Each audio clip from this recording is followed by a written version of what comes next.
I was sheriff of this county when I was 25 years old. Hard to believe. My grandfather was a lawman. Father, too. Me and him were sheriffs at the same time, him up in Plano and me out here.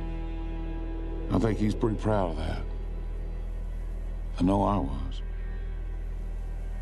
Some of the old-time sheriffs never even wore a gun. A lot of folks find that hard to believe. Jim Scarborough never carried one. That's the younger Jim. Gaston Borkins wouldn't wear one up in Comanche County. I always like to hear about the old-timers. Never missed a chance to do so. You can't help but compare yourself against the old-timers. Can't help but wonder how they'd have operated these times. There's this boy I sent to the electric chair at Huntsville here a while back. My arrest and my testimony. He killed a 14-year-old girl. Papers said it was a crime of passion, but he told me there wasn't any passion to it.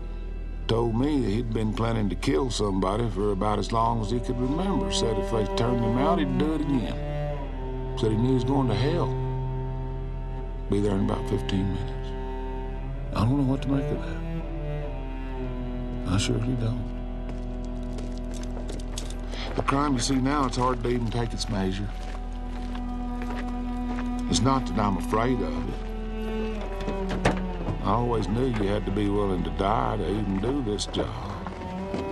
But I don't want to push my chips forward and go out and meet something I don't understand.